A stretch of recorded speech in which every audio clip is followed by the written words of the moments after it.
اعوذ باللہ من الشیطان الرجیم بسم اللہ الرحمن الرحیم۔ حضرت ابو بکر صدیق۔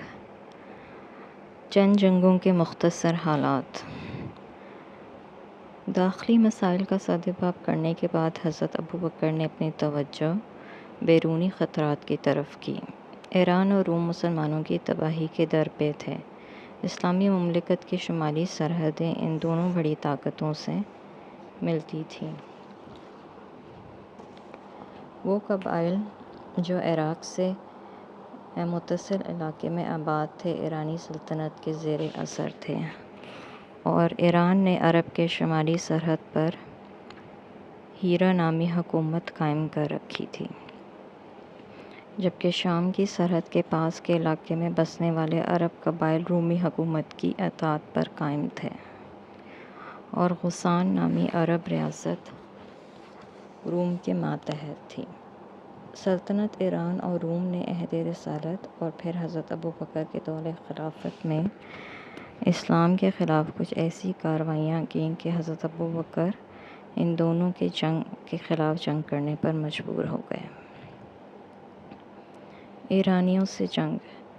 اس جنگ کا نام جنگ سلاسل ہے، اور سلاسل کا مطلب ہے زنجیریں، تو اسے زنجیروں والی لڑائی کہتے ہیں۔ یہ لڑائی عراق کے گورنر ہرمز کے ساتھ لڑی گئی۔ اسلامی لشکر کے پہنچنے سے پہلے ہرمز میدان میں پہنچ گیا، لہٰذا جب مسلمان وہاں پہنچے تو انہیں ایسی جگہ ملی جہاں پانی نہیں تھا۔ حضرت خالد بن ولید کے ساتھیوں نے ان سے کہا، ہم پانی کے بغیر کیسے گزارا کریں گے؟ حضرت خالد نے کہا، اللہ کی قسم، دو فریقوں میں سے جو زیادہ صابر ہے تو پانی اس کی طرف خود چل کے آئے گا۔ یہ کہہ کر حضرت خالد گھوڑوں کی طرف بڑھے ہی تھے کہ اللہ نے بادل بھیجا اور مسلمانوں کی صف کے پیچھے پانی برسا۔ اس غیبی تائید سے مسلمانوں کے دل مضبوط ہو گئے۔ ہرمز نے اپنی فوجوں کو میدان میں ثابت قدم رکھنے کے لیے انہیں آپس میں زنجیروں سے جوڑ رکھا تھا تاکہ وہ بھاگ نہ سکیں۔ مقابلہ شروع ہوا تو ہرمز نے اپنے چھپے ہوئے ساتھیوں کو اشارہ کیا کہ وہ خالد کو قتل کر دیں، مگر اللہ تعالیٰ نے نہ صرف یہ کہ حضرت خالد کی حفاظت کی بلکہ مسلمانوں کو فتح یاب بھی کیا۔ ایرانی زنجیروں میں جکڑے ہونے کی وجہ سے بھاگ نہ سکتے تھے، لہٰذا بہت سے مارے گئے، یعنی انہوں نے جو تدبیر کی تھی جنگ کرنے کی وہ انہی کے خلاف ثابت ہوئی۔ اس جنگ میں اور بہت سا مال ہاتھ آیا، جس میں ہرمز کی 1,00,000 درم مالیت کی ہیروں سے بھری ہوئی ٹوپی بھی مسلمانوں کے ہاتھ لگی۔ حضرت خالد نے جب مال غنیمت مدینہ منورہ بھیجا تو اس میں ایک ہاتھی بھی شامل تھا۔ اس ہاتھی کو سارے شہر میں گھمایا گیا تاکہ لوگ اسے دیکھ لیں۔ لوگ حیرت سے ہاتھی کو دیکھتے کیونکہ مدینہ والوں نے اس سے قبل ہاتھی نہ دیکھا تھا۔ جنگ موذار۔ ایران کے شاہی خاندان کے سپہ سالار قارن کی قیادت میں ایک لشکر موذار کے مقام تک پہنچا ہی تھا کہ اسے ہرمز کی شکست کی خبر ملی۔ قارن وہاں ٹھہر گیا اور جنگ سلاسل کی شکستہ فوج بھی اس سے آ کر مل گئی۔ شکستہ فوج۔ حضرت خالد بھی ان کا تعاقب کرتے ہوئے آ پہنچے اور مقام موذار پر خون ریزہ جنگ ہوئی، جس میں 30,000 ایرانی ہلاک ہوئے اور قارن بھی مارا گیا اور ایرانیوں کو شکست ہو گئی۔ عراق کے بعد ایران کی باری آئی اور ایران کے بعد جنگ ولیجہ ہوئی۔ یکے بعد دیگرے شکست کھانے کے بعد ایرانی بادشاہ نے 2 تجربہ کار سپہ سالار کو 2 بڑے بڑے لشکر دے کر مقابلے کے لیے بھیجا۔ ولیجہ کے مقام پر جنگ ہوئی اور ایرانی شکست کھا کر بھاگ نکلے۔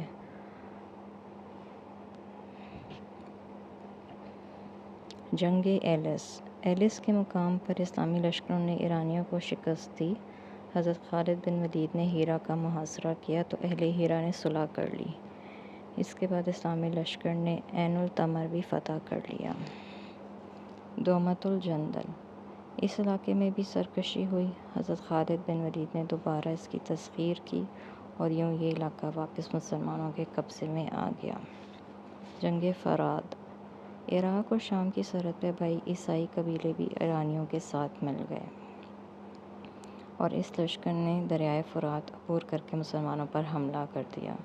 مسلمانوں نے بھرپور مدافعت کے بالآخر دشمن نے پسپائی اختیار کر لی۔ بہت سے تو قتل کر دیے گئے اور جو بچ کر پیچھے بھاگے وہ دریائے فرات میں غرق ہو گئے۔ 400 میل کا علاقہ 3 ماہ میں مسلمانوں نے فتح کر لیا اور جنوبی عراق اسلامی حکومت میں شامل ہو گیا۔